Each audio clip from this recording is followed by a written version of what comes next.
మహర్షి మా పిల్లవాడు లేక పుట్టాడు, ఈ పిల్లవాడిని ఆశీర్వదించండి అని అడిగారట. అడిగితే ఆయన అన్నాడు, ఆ పిల్లవాడిని దగ్గరికి తీసుకొని నాయన ఎవరా బాగున్నావా అది ఇది అని అడిగి, అమ్మ చెప్పలేకుంటున్నాను, ఒక మాట చెప్ప నోరాడదు, ఏమని చెప్పువాడా, ఎరుకుని అర్థంబు చెప్పక ఎట్లు దాతు, తెలిసిన దాన్ని దాచడం ఎట్లా. మామూలుగా ఏమిటంటే మనకు ధర్మశాస్త్రంలో ఒక వాక్యం ఉన్నది, సత్యం బ్రూయాత్ ప్రియం బ్రూయాత్, నబ్రూయాత్ సత్యం అప్రియం, ప్రియంచ నానృతం బ్రూయాత్, ఏష ధర్మ సనాతన. సత్యము చెప్పాలి, ప్రియము చెప్పాలి, అప్రియమైన సత్యాన్ని చెప్పకూడదు, అట్లనే అసత్యాన్ని చెప్పకూడదు. అయినా అమ్మా దాచిపెట్టడం మంచిది కాదు కాబట్టి చెబుతున్నానమ్మా. 12వ ఏట ఈ బాలకునకు గండం ఒక్కటి, 12వ ఏట ఈ పిల్లవాడికి మృత్యుగండం ఉన్నదమ్మా. అది దంభోళి కారణమున ఇంద్రుడి వల్ల గండం ఉన్నది, ఇంద్రగండమిది, ఇంద్రగండం ఉన్నది ఇద్దడికి అన్నట్టు. అంటే నారదుడు వెళ్ళిపోయిన తర్వాత విశ్వామిత్రుడు ఆయన భార్య సుచిష్మతి వీళ్ళిద్దరూ కూడా చాలా బాధపడుతున్నారు. అయ్యో ఏమైపోతుంది, లేక పుట్టాడు ఈ పిల్లవాడు అని చెప్పి. అంటే ఆ పిల్లవాడు ఏమిటనంటే వాడు మంచి ధైర్యం కలిగిన కుర్రాడు అన్నమాట. ఎందుకమ్మా బాధపడతారు మీరు, నేనేం ఊరుకుంటానా.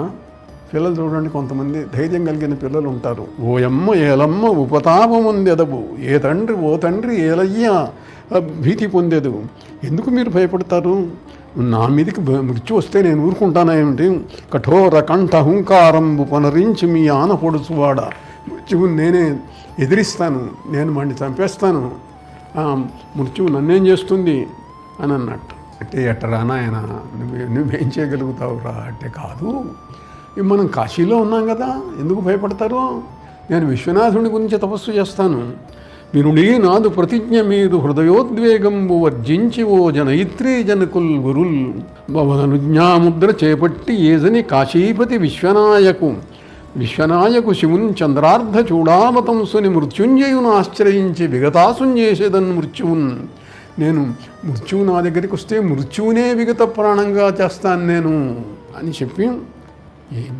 శివుడంటే సామాన్యుడా, ఆయన ఎంతమంది మీరు నా కథలెన్నో చెప్పారు కదా.